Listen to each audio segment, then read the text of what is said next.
Study 91 के official YouTube channel पर आप सभी विद्यार्थियों का मैं जीएस फैकल्टी जेपी सर हार्दिक स्वागत अभिनंदन वंदन करता हूं। और आज शुरू करता हूं संविधान स्पेशल की ये क्लास, जिसमें आज हम लोग पढ़ेंगे इलेक्शन कमीशन यानी निर्वाचन आयोग। निर्वाचन आयोग हाल ही में 18वीं लोकसभा चुनाव 2024 संपन्न हुआ है, तो काफी चर्चा में रहा। आज उसके संदर्भ में देखेंगे कुछ महत्वपूर्ण उन तथ्यों को जो परीक्षाओं में पूछे जाते हैं।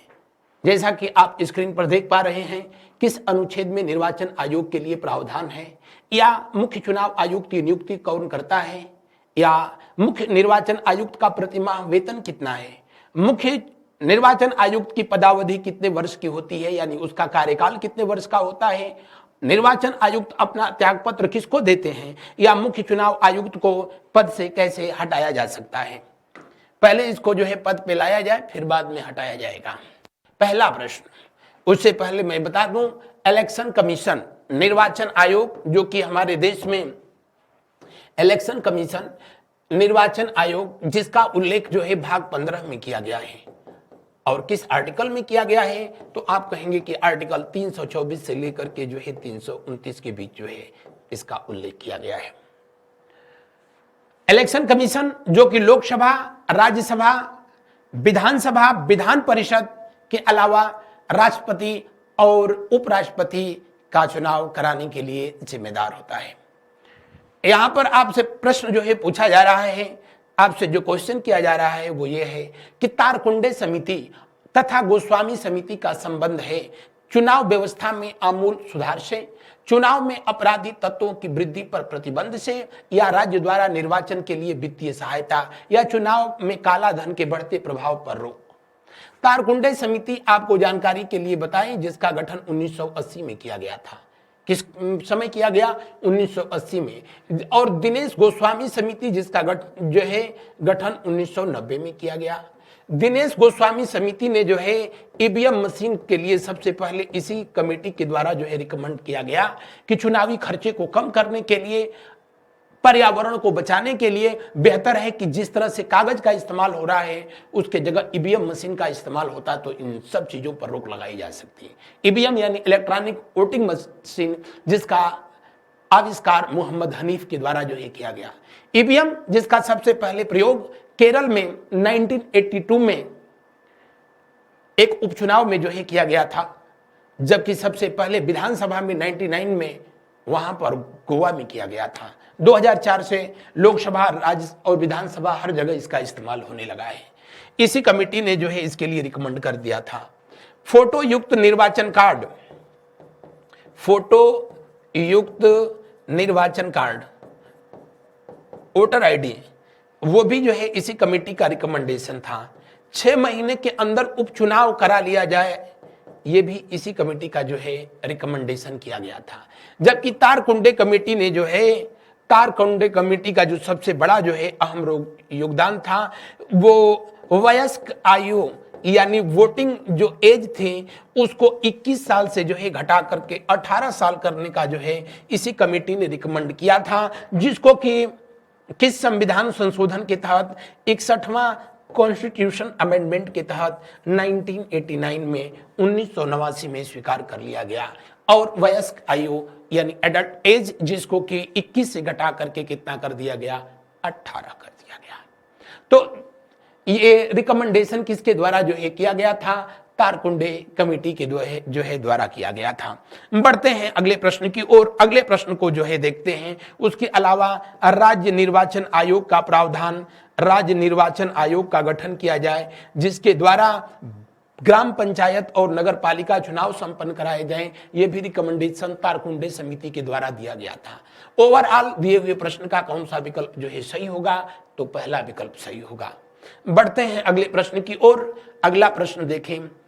रिटर्निंग नहीं, रिटर्निंग, रिटर्निंग जो है ऑफिसर कौन होता है? तो किसी भी जिले में चुनाव निष्पक्ष और शांतिपूर्ण तरीके से संपन्न कराने के लिए इलेक्शन कमीशन के द्वारा जिस आईएएस या आपके जो है आईएएस रैंक के अधिकारी को या फिर जो है आपके पीसीएस रैंक के अधिकारी को नियुक्त किया जाता है, वो उसे रिटर्निंग ऑफिसर कहा जाता है। अमूमन जिले का जिलाधिकारी को ही रिटर्निंग ऑफिसर जो है बनाया जाता है, यानी निर्वाचन अधिकारी बनाया जाता है। तो वो न सिर्फ शांतिपूर्वक चुनाव के लिए, ईमानदारी से चुनाव संपन्न कराने के लिए जिम्मेदार होता है, बल्कि जीते हुए उम्मीदवारों को प्रमाण पत्र भी प्रस्तुत करता है। कौन? जिलाधिकारी। तो दिए हुए प्रश्न में अंतिम विकल्प सही होगा। वह अधिकारी जो किसी निर्वाचन क्षेत्र में चुनाव के लिए उत्तरदायी होता है और परिणाम की घोषणा करता है, वो रिटर्निंग ऑफिसर होता है। बढ़ते हैं अगले प्रश्न की ओर। अगला प्रश्न को जो है देखा जाए उससे पहले बताएं, अमूमन जो है जिले का जो जिलाधिकारी, हालांकि कोई नियम नहीं है, लेकिन डीएम को ही जो है ये जिम्मेदारी सौंपी जाती है। भारतीय संविधान के किस अनुच्छेद में निर्वाचन आयोग के लिए प्रावधान है? निर्वाचन आयोग का उल्लेख जो है आर्टिकल 124 में किया गया। 324 में किया गया। 124 में तो सुप्रीम कोर्ट है। 329 तक किस भाग में इसका उल्लेख किया गया? भाग 15 में जो है इसका उल्लेख किया गया है। और निर्वाचन आयोग जो चुनाव संपन्न कराता है उसमें लोकसभा, आपके राज्यसभा, विधानसभा, इनके अलावा जो चुनाव है वो राष्ट्रपति के चुनाव, उपराष्ट्रपति के चुनाव, उपराष्ट्रपति का जो है चुनाव, इसके अलावा अपने निर्देशन में राज्य निर्वाचन अधिकारियों के द्वारा जो है विधानसभा, राज्यसभा के चुनावों का भी जो है, लेकिन मूल रूप से लोकसभा, राज्यसभा, विधानसभा, यहाँ विधान परिषद, राष्ट्रपति, उपराष्ट्रपति का चुनाव जो है निर्वाचन आयोग के द्वारा संपन्न कराया जाता है। अगला प्रश्न, भारत के मुख्य चुनाव आयुक्त की नियुक्ति कौन करता है? कौन करता है? तो आप कहेंगे राष्ट्रपति के द्वारा किया जाता है। किसके द्वारा जो है किया जाता है? राष्ट्रपति के द्वारा किया जाता है। और आपकी जानकारी के लिए बताएं किस आर्टिकल के तहत ये प्रावधान है? तो 324(2) के तहत ये प्रावधान किया गया। राष्ट्रपति महोदय के करकमलों से मंत्रिपरिषद यानी केंद्रीय मंत्रिपरिषद यानी प्रधानमंत्री जिसको रिकमेंड करेगा, राष्ट्रपति उस पर जो है मुख्य निर्वाचन आयुक्त के रूप में उसके नाम पर मुहर लगाएगा। इसके लिए कोई योग्यता का उल्लेख नहीं है, क्योंकि आईएएस रैंक का अधिकारी को ही इस पद के लिए जो है सुयोग्य माना गया है, जिसके पास जो है 10 वर्ष या इससे अधिक का कार्य अनुभव हो, और राष्ट्रपति महोदय के द्वारा उसे मुख्य निर्वाचन आयुक्त जो है नियुक्त किया जाता है, जिसका कार्यकाल 6 वर्ष या फिर जो है 65 वर्ष की आयु, 6 वर्ष या 65 वर्ष की आयु जो पहले हो, इनका कार्यकाल होता है। हालांकि ये व्यवस्था जो है 1972 से लाई गई, वरना इससे पहले ऐसा कुछ नहीं था। पहले जो भारत के मुख्य निर्वाचन आयुक्त थे, चीफ इलेक्शन कमिश्नर थे, सुकुमार सेन, इसीलिए जो है इनका कार्यकाल 1950 से 1958 तक 8 वर्ष तक रहे थे। वरना जो है अगर जो है ये नियम लगा होता तो शायद ये 56 तक ही जो है यानी 1956 तक ही मुख्य चुनाव आयुक्त रह पाते। बहरहाल दिए हुए प्रश्न में कौन सा विकल्प सही होगा? अंतिम विकल्प जो है सही होगा। मुख्य चुनाव आयुक्त को हटाने के लिए भी जो है महाभियोग जैसी प्रक्रिया का पालन करना होता है। महाभियोग जैसी प्रक्रिया का पालन करना होता है, और इसको भी सिर्फ अक्षमता और कदाचार, इनकैपेबिलिटी और मिसबिहेव के आरोप में ही इसको पद से हटाया जा सकता है, अन्यथा और किसी आरोप में इसे पद से नहीं हटाया जा सकता। संविधान लागू होने के बाद राष्ट्रपति ने पहली बार कब 2 व्यक्तियों को मुख्य निर्वाचन आयुक्त की सहायता के लिए निर्वाचन आयुक्त पद पर नियुक्त किया? इलेक्शन कमीशन की स्थापना की गई कब? तो आप कहेंगे कि इलेक्शन कमीशन की स्थापना जो है कब किया गया? तो संविधान के लागू होने से एक दिन पहले 25 जनवरी को 1950 25 जनवरी 1950 को इलेक्शन कमीशन की स्थापना की गई। और अब तो जो है 25 जनवरी को किस रूप में मनाया जाता है? तो राष्ट्रीय मतदाता दिवस के रूप में वर्ष 2011 से इसको मनाया जाता है। पहले सिर्फ और सिर्फ जो है चीफ इलेक्शन कमिश्नर ही होता था, यानी इलेक्शन कमीशन में बस एक ही व्यक्ति होता था और वही जो है सर्वे सर्वा होता था। जिसको चीफ इलेक्शन कमिश्नर कहा जाता था, मुख्य चुनाव आयुक्त कहा जाता था। लेकिन उसकी सहायता के लिए, उसके सहयोग के लिए दो अन्य इलेक्शन कमिश्नर को जो है नियुक्त किया गया था। पहली बार अध्यादेश के तहत, ऑर्डिनेंस के तहत, और कब जारी उसे जो है नियुक्त किया गया था, तो आप कहेंगे कि 1989 में। कब नियुक्त किया गया?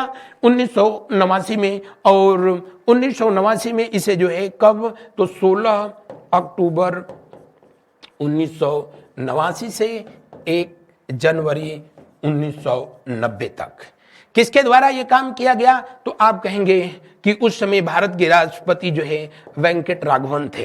कौन थे? वेंकट रमण थे कि राघवन? रमणन थे, वेंकट रमण। वेंकट रमण के द्वारा जो है ये ऑर्डिनेंस जारी किया गया। और जिन दो व्यक्तियों को अन्य निर्वाचन आयुक्त जो है नियुक्त किया गया, अन्य निर्वाचन आयुक्त जिनको जो है नियुक्त किया गया, अन्य निर्वाचन आयुक्त नियुक्त किया गया, उसमें जो है एक व्यक्ति जिनका नाम था एस एस धनोवा, और दूसरे व्यक्ति थे जिनका नाम था जो है VS सिंगल। तो इन्हीं दो व्यक्तियों को अदर इलेक्शन कमिश्नर जो है नियुक्त किया गया। लेकिन इतना गवर्नमेंट का विरोध होने लगा उस समय, 1989-90 का वो दौर था। वेंकट रमण ने जो है ये ऑर्डिनेंस जारी किया था। देश के उस समय प्रधानमंत्री विश्वनाथ प्रताप सिंह जी थे, और इस वजह से इस ऑर्डिनेंस को 1990 में ही वापस ले लिया गया था। तो पहली बार यह काम 1989 में हुआ था, दूसरी बार 1993 में हुआ। अगला प्रश्न, निर्वाचन आयोग की सहायता के लिए लोकसभा या राज्य विधान मंडल के साधारण निर्वाचन के पहले प्रादेशिक निर्वाचन आयुक्त की नियुक्ति करने का अधिकार किसे प्राप्त है? प्रश्न को समझेंगे, घबरा कर नहीं आंसर करना है। कह रहा है कि लोकसभा चुनाव या राज्य का विधानसभा का चुनाव हो और उस कंडीशन में प्रादेशिक निर्वाचन आयुक्त यानी स्टेट इलेक्शन कमिश्नर की सिर्फ उस इलेक्शन तक जो है नियुक्ति की जाती है। किसके द्वारा? राष्ट्रपति के द्वारा नियुक्ति की जाती है। और किसके जो है सहयोग पर की जाती है? किसके रिकमेंडेशन पर? तो चीफ इलेक्शन कमिश्नर के जो है रिकमेंडेशन पर की जाती है। इस बात को ध्यान रखेंगे। जब आपसे कहेगा कि ग्राम पंचायत या नगर पालिका के जो है इलेक्शन के लिए स्टेट इलेक्शन कमीशन का यानी राज्य निर्वाचन आयोग का गठन कौन करता है, या फिर राज्य निर्वाचन आयुक्त की जो है नियुक्ति कौन करता है, तो उस सवाल का जवाब राज्यपाल होगा। कब? ग्राम पंचायत चुनाव या नगर पालिका के जो है चुनाव के लिए, म्युनिसिपल कॉर्पोरेशन इलेक्शन के लिए। लेकिन लोकसभा या विधानसभा के लिए स्टेट में जो प्रादेशिक निर्वाचन आयुक्त नियुक्त किया जाता है वो राष्ट्रपति के द्वारा किया जाता है और चीफ इलेक्शन कमीशन के जो है रिकमेंडेशन पर किया जाता है। तो दिए हुए प्रश्न में कौन सा विकल्प सही होगा? पहला। भारत के विभिन्न राजनीतिक दलों को राष्ट्रीय अथवा क्षेत्रीय दल का दर्जा देने का अधिकार किसको प्राप्त है? इलेक्शन कमीशन को। किसको? इलेक्शन कमीशन को। भारत में दो ही तरह के जो है राष्ट्रीय पार्टियां हैं, या तो दो ही प्रकार के राजनीतिक दल हैं, या तो उनको राष्ट्रीय पार्टी कहें या नहीं तो जो है उनको क्षेत्रीय पार्टी कहें या प्रादेशिक पार्टी। ऐसे राजनीतिक दल जिनका किसी एक ही प्रदेश में जो है प्रभाव है, एक ही प्रदेश में उनके सांसद विधायक हैं, उसी एक प्रदेश में वो चुनाव लड़ते हैं, तो ऐसी पार्टी को प्रादेशिक पार्टी कहते हैं। अदरवाइज उसे जो है नेशनल पार्टी कहते हैं। इस समय भारत में कितने राष्ट्रीय दल हैं? 6। कौन कौन से? तो पहला बीजेपी, बताने की जरूरत नहीं। दूसरा इंडियन नेशनल कांग्रेस है। तीसरा बहुजन समाजवादी पार्टी है। उसके बाद कौन सा है? नेशनल पीपुल्स पार्टी है। उसके बाद कौन सा है? उसके बाद जो है भाकपा, भारतीय इंडियन कम्युनिस्ट पार्टी है। और कौन सी है? एक और है कोई, या अच्छा आम आदमी पार्टी आप। तो इस तरीके से भारत में जो है 1 2 3 4 5 6 जो है कुल राष्ट्रीय पार्टियां हैं, जबकि मोर देन 50 इस समय जो है भारत में क्षेत्रीय दल हैं, यानी स्टेट लेवल की पार्टियां हैं। कौन राष्ट्रीय दल है, कौन जो है प्रादेशिक दल है, इस बात का जो है निर्णय चुनाव आयोग करता है। क्योंकि उसके जो है कुछ पैरामीटर होते हैं, आगे आ रहे हैं तो उसको देखते हैं हम लोग। मध्यावधि चुनाव कब कराया जाता है? चुनाव दो तरह के होते हैं, तीन तरह के होते हैं। एक होता है आम चुनाव, दूसरा होता है मध्यावधि चुनाव और तीसरा होता है उपचुनाव। उपचुनाव तब होता है जब किसी लोकसभा सीट या राज्यसभा सीट, विधानसभा सीट, विधान परिषद का व्यक्ति त्यागपत्र कर दे और नहीं तो जो है वो एक्सपायर कर जाए अपने कार्यकाल में ही, तो इन बिटवीन वहां पर बाई इलेक्शन कराए जाते हैं, उपचुनाव कराए जाते हैं। जैसे इस समय राहुल गांधी दो लोकसभा सीटों से जो है चुने गए हैं। कहीं एक जगह से उनको त्यागपत्र देना पड़ेगा और जहां से भी वो त्यागपत्र देंगे या तो केरल से दें या नहीं तो यूपी से दें, और जहां से भी त्यागपत्र देंगे तो वो सीट खाली हो जाएगी, वहां पर बाई इलेक्शन कराया जाएगा, उपचुनाव कराया जाएगा, वहां पर उपचुनाव कराया जाएगा। आम चुनाव बताने की जरूरत नहीं, प्रत्येक 5 वर्ष के बाद जो इलेक्शन होते हैं जिसको आम चुनाव कहते हैं, और जब समय पूर्ण होने से पहले ही जब लोकसभा या विधानसभा भंग हो जाती है तब जो है मध्यावधि चुनाव कराए जाते हैं। जैसे इस समय जो त्रिशंकु लोकसभा बनी है, अगर ये सरकार न चल पाए और लोकसभा भंग हो जाए, ऐसी कंडीशन में जो है फिर जो इलेक्शन होगा उसको मध्यावधि जो है इलेक्शन या मध्यावधि चुनाव जो है कहेंगे।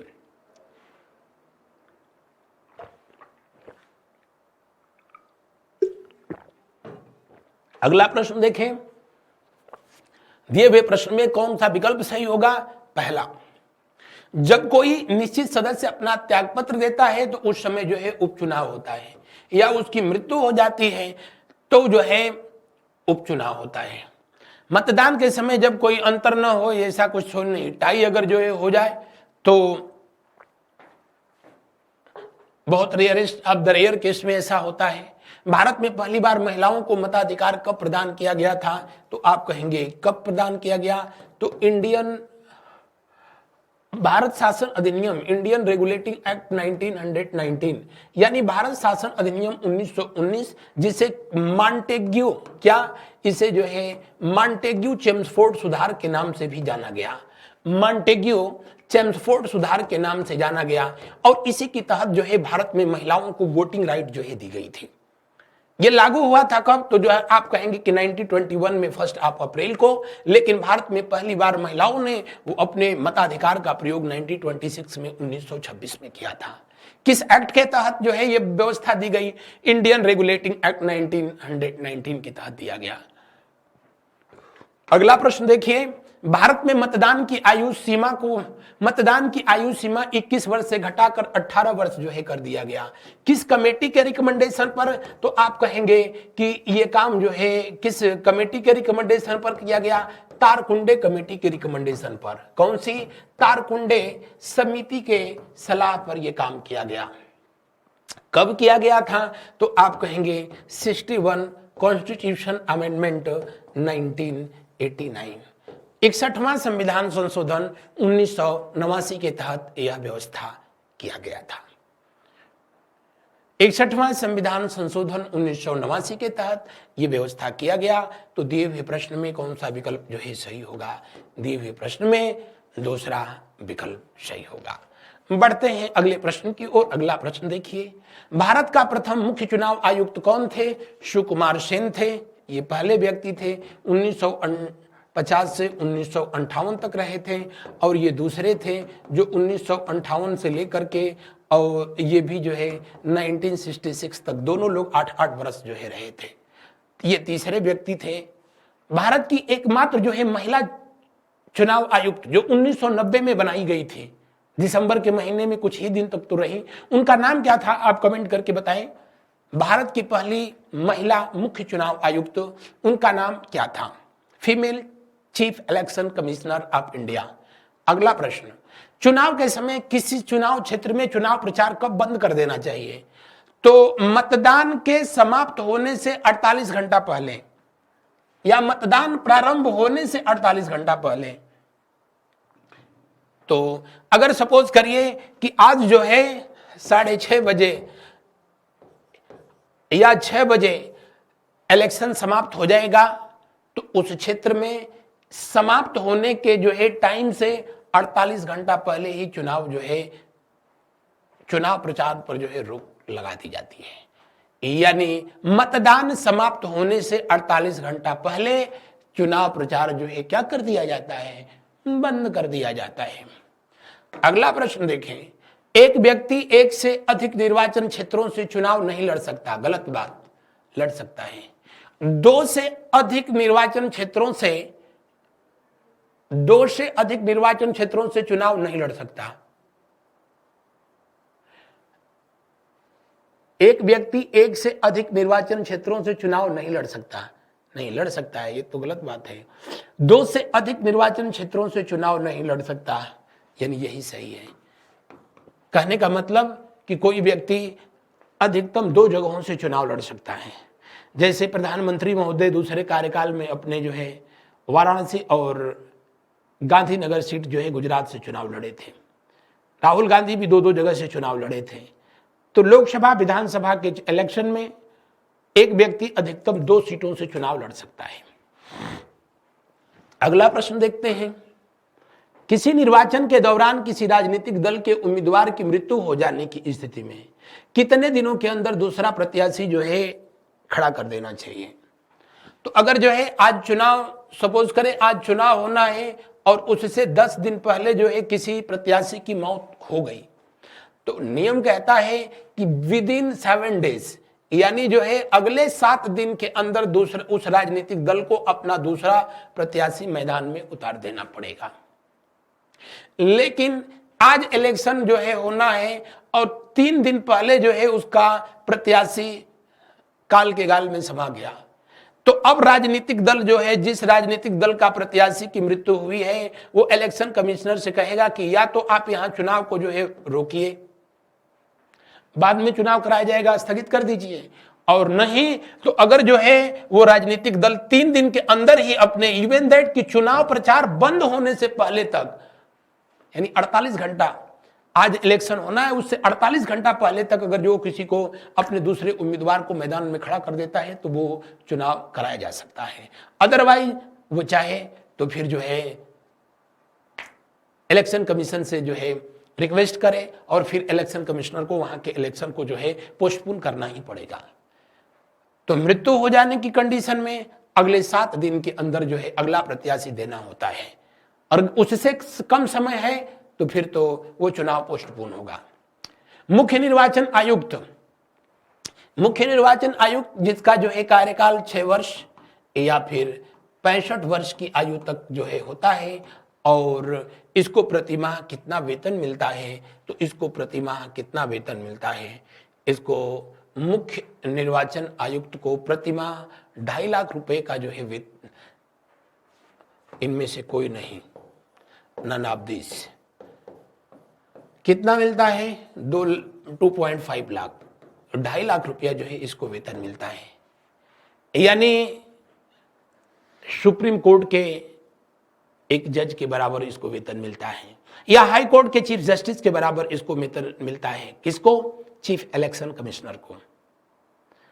और जो अन्य होते हैं, अन्य कमिश्नर होते हैं, उनको जो है 2.25 लाख जो है वेतन प्राप्त होता है। अगला प्रश्न देखें, मुख्य निर्वाचन आयुक्त की पदावधि होती है, मैंने बताया कि इसका कार्यकाल 6 वर्ष या 65 वर्ष की आयु जो भी पहले पूर्ण हो जाए, इनको अपने पद से जो है सेवानिवृत्ति लेनी पड़ती है, और ये व्यवस्था 1972 के बाद जो है लाई गई थी। 6 वर्ष या 62 वर्ष की आयु जो पहले पूर्ण हो, ये अन्य चुनाव आयुक्त, यानी जो अदर इलेक्शन कमिश्नर होते हैं, अदर इलेक्शन कमिश्नर जो होते हैं, उनके लिए ये व्यवस्था दी गई है। बढ़ते हैं अगले प्रश्न की ओर। अगला प्रश्न को जो है देखा जाए, अन्य निर्वाचन आयुक्त अपना त्यागपत्र किसको देते हैं? अन्य निर्वाचन आयुक्त या मुख्य निर्वाचन आयुक्त दोनों अपना त्यागपत्र राष्ट्रपति को, जो नियुक्त करेगा उसी को त्यागपत्र दिया जाएगा। अगला प्रश्न को जो है देखिए, चुनाव आयोग निम्नलिखित कार्यों पर विचार कीजिए। चुनाव आयोग के निम्नलिखित कार्यों पर विचार कीजिए। स्वतंत्र निष्पक्ष चुनावों का अधीक्षण, निर्देशन तथा संचालन करना। बिल्कुल सही है, इसका धर्म है चुनाव आयोग का कि निष्पक्ष चुनाव हो और जो है उसका संचालन तथा जो है निर्देशन जो है बिल्कुल पारदर्शी तरीके से जो है किया जाए। दूसरा, संसद राज्यों की विधायिकाओं, राष्ट्रपति तथा उपराष्ट्रपति चुनावों का निर्वाचक नामावली तैयार करना। बिल्कुल सही, ये भी काम इलेक्शन कमिश्नर का ही होता है।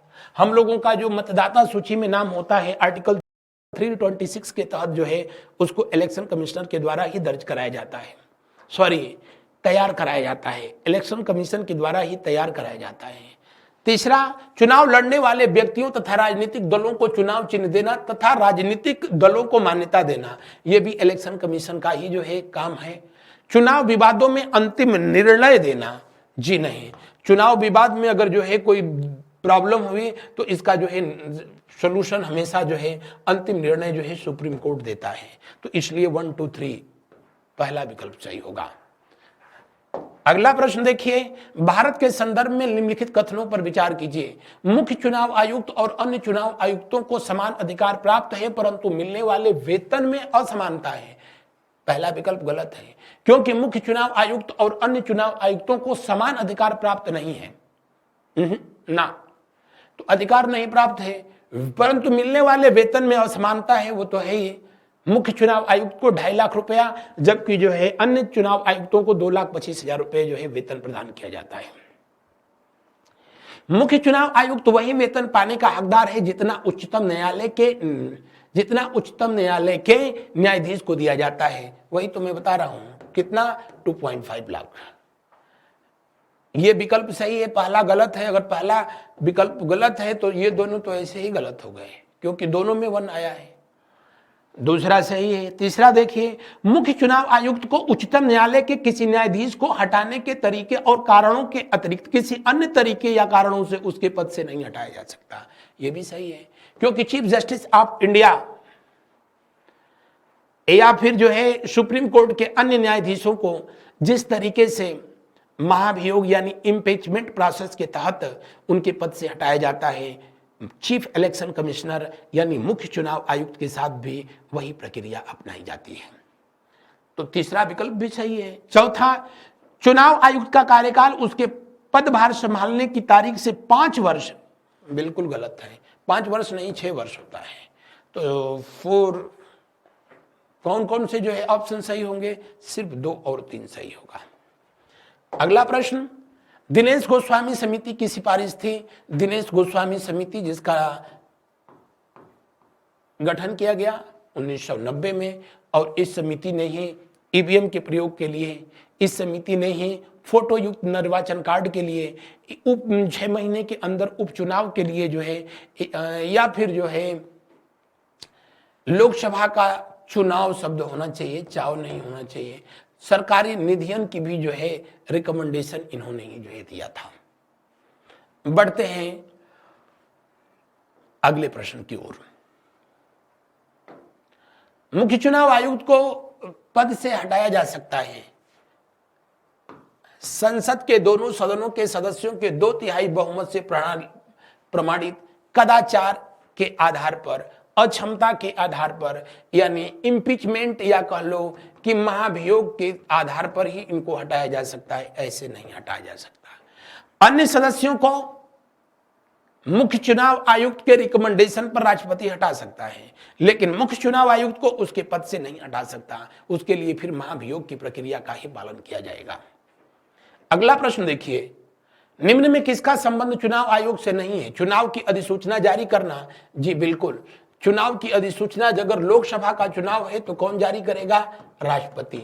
विधानसभा का चुनाव है तो कौन जारी करेगा? राज्यपाल। कौन जारी करेगा? राज्यपाल। चुनाव चिन्ह का बंटवारा करना, ये इलेक्शन कमीशन का काम। चुनाव की वैधता का निपटारा करना, इलेक्शन कमीशन का काम। शांतिपूर्ण चुनाव करना, यानी दिए हुए प्रश्न में कौन सा जो है विकल्प सही है? पहला विकल्प। अगला प्रश्न, भारत के निर्वाचन आयोग के निम्नलिखित में से कौन से कृत्य हैं? पहला, लोकसभा के अध्यक्ष या उपाध्यक्ष या राज्यसभा के उपसभापति के पदों के लिए निर्वाचन करना। लोकसभा के अध्यक्ष, उपाध्यक्ष तथा राज्यसभा के, बिल्कुल गलत है। लोकसभा के अध्यक्ष और उपाध्यक्ष का निर्वाचन कार्य जो है इलेक्शन कमीशन का काम नहीं है, इसलिए पहला विकल्प गलत है। लोकसभा का अध्यक्ष या उपाध्यक्ष जो है जब सांसद के रूप में चुने जाते हैं तो फिर जो है पहली बैठक जब होती है लोकसभा की तो उसी दिन जो है लोकसभा के सदस्यों के द्वारा उनका चुनाव हो जाता है और वो प्रोटेम स्पीकर के देखरेख में संपन्न कराया जाता है, न कि इलेक्शन कमीशन के। अगला, नगर पालिका और नगर निगमों के लिए निर्वाचन करना, यह भी गलत है क्योंकि यह काम स्टेट इलेक्शन कमीशन देखता है, न कि इलेक्शन कमीशन। निर्वाचकों से उत्पन्न सभी संदेह और विवादों का निर्णय करना, यह भी गलत है क्योंकि यह काम जो है सुप्रीम कोर्ट का है, न कि इलेक्शन कमीशन का है। तो फिर तो इस तरह के कोई भी सब का सब गलत है। अगला, भारत के विभिन्न निर्वाचनों के लिए निम्नलिखित में से कौन सी निर्वाचन प्रणालियां स्वीकृत की गई हैं? पहला, वयस्क मताधिकार के आधार पर प्रत्यक्ष निर्वाचन प्रणाली, बिल्कुल सही है। इसी के तहत जो है लोकसभा का चुनाव और विधानसभा का चुनाव होता है, जिसके द्वारा हम लोग एमपी एमएलए अपना जो है चुनते हैं। वयस्क मताधिकार के आधार पर और बिल्कुल डायरेक्ट वोटिंग सिस्टम होता है, प्रत्यक्ष चुनाव होता है। एकल संक्रमणीय मत के द्वारा आनुपातिक प्रतिनिधित्व की प्रणाली, इसके तहत जो है विधान परिषद का चुनाव होता है, इसके तहत राज्यसभा का चुनाव होता है, इसके तहत जो है प्रेसिडेंट का चुनाव होता है, इसके तहत डिप्टी प्रेसिडेंट का चुनाव होता है। तो ये भी सही है। आनुपातिक प्रतिनिधित्व की सूची प्रणाली, अप्रत्यक्ष निर्वाचन की संचयी मतदान, जी नहीं। एकल संक्रमण ये सही है। आनुपातिक प्रतिनिधित्व सूची प्रणाली ये भी सही है, मैं बताया भी था, यानी 1 2 3। अगला, ईवीएम का प्रयोग भारतीय चुनाव में कब प्रारंभ हुआ? ईवीएम इलेक्ट्रॉनिक वोटिंग मशीन, जिसका आविष्कार 1980 में मोहम्मद हनीफ के द्वारा जो है किया गया। पहली बार इसका प्रयोग 1982 में केरल में उपचुनाव में त्रिशूर में किया गया था और विधानसभा के चुनाव में पहली बार 99-2000 ईस्वी में जो है इसका प्रयोग कहां पर हुआ? गोवा में हुआ था। लोकसभा चुनाव में सबसे पहले जो है इसका इस्तेमाल, यहां तो ये विधानसभा में हुआ था, विधानसभा, और लोकसभा में इसका जो है इस्तेमाल किया जा रहा है। कब से? तो 2004 से, 2004 से। तो दिए हुए प्रश्न में कौन सा विकल्प जो है सही होगा? दिए हुए प्रश्न में अंतिम विकल्प 100% सही होगा। अगला प्रश्न, निर्वाचन आयोग का चेयरमैन कौन होता है? निर्वाचन आयोग का जो है चेयरमैन मुख्य निर्वाचन आयुक्त होता है और इसकी नियुक्ति राष्ट्रपति के द्वारा 6 वर्ष अथवा 65 वर्ष की आयु तक के लिए की जाती है। परिसीमन आयोग जिसे कि डेलिमिटेशन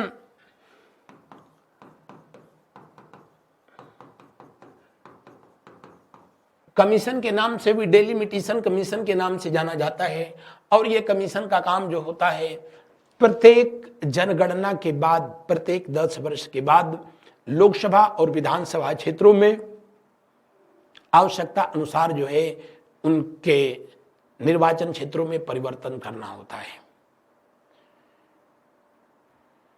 कौन सी एरिया, कहां तक कौन सी लोकसभा होगी, इसके लिए जो पहला परिसीमन का कार्य हुआ था 1952 में, लेकिन जो है ये जो कराया गया था 1950 में किया गया, 1951 में किया गया था और ये जो है अधिसूचना के तहत, अध्यादेश के तहत देश के पहले राष्ट्रपति डॉक्टर राजेंद्र प्रसाद के द्वारा किया गया। उसके बाद जनप्रतिनिधित्व अधिनियम 1950 के तहत परिसीमन आयोग की जो है प्रावधान किया गया और परिसीमन आयोग का जो अध्यक्ष होता है, परिसीमन आयोग का अध्यक्ष होता है, वो जो है मुख्य चुनाव आयुक्त होता है। और किसके द्वारा नियुक्त होता है? तो आप कहेंगे राष्ट्रपति के द्वारा ये नियुक्त किया जाता है। हालांकि कोई जरूरी नहीं कि इलेक्शन कमिश्नर को ही नियुक्त किया जाए, अन्य व्यक्ति को भी राष्ट्रपति चाहे तो नियुक्त कर सकता है, लेकिन व्यवहारतः यही देखा जाता है कि चीफ इलेक्शन कमिश्नर को ही अध्यक्ष बनाया जाता है। और जिसके अन्य सदस्य अगर जो है पूछा जाए अन्य सदस्य कौन कितने होते हैं, तो अन्य जो सदस्य होते हैं उनमें 2 जो जज होते हैं या तो वो सुप्रीम कोर्ट से होंगे और नहीं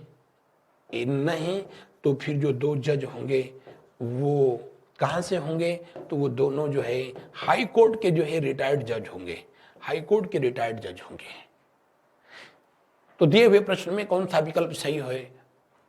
पहला जो है 1952 में परिसीमन आयोग बनाया गया था, फिर 1961 में बनाया गया, 1967 में बनाया गया, फिर 2002 में बनाया गया था।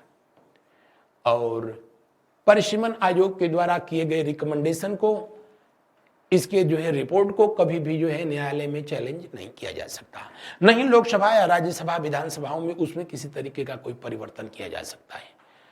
अगला प्रश्न देखिए, निम्नलिखित में से कौन सा काम निर्वाचन आयोग का नहीं है? चिन्हों का आवंटन, बिल्कुल यही ये काम है उसका। निर्वाचन तारीखें तय करना, ये भी सही है। चुनाव को निष्पक्ष बनाए रखना, बिल्कुल सही। चुनाव के लिए उम्मीदवारों का चयन, ये गलत है, क्योंकि चुनाव के लिए उम्मीदवारों का चयन जो है इलेक्शन कमीशन नहीं करता है, ये राजनीतिक दल करते हैं। अगला प्रश्न, निर्वाचन आयुक्त की सेवा शर्त और कार्यकाल निश्चित किया जाता है। अब तो संविधान से ये प्रावधान है। और इनका कार्यकाल कितने साल का होगा, तो 6 वर्ष या 65 वर्ष की आयु तक। निर्वाचन आयुक्त पूछ रहा है तब जो है 6 वर्ष या 62 वर्ष की आयु तक जो है, 62 वर्ष की आयु तक। बढ़ते हैं अगले प्रश्न की ओर। अगले प्रश्न को जो है देखा जाता है, भारत में निर्वाचन का अधीक्षण, निर्देशन और नियंत्रण किसमें निहित होता है? निर्वाचन, मुख्य निर्वाचन आयुक्त में। तो ये था जो है आज का हम लोगों का ये सेशन। मेरे साथ बने रहने के लिए आप सबका बहुत बहुत जो है धन्यवाद।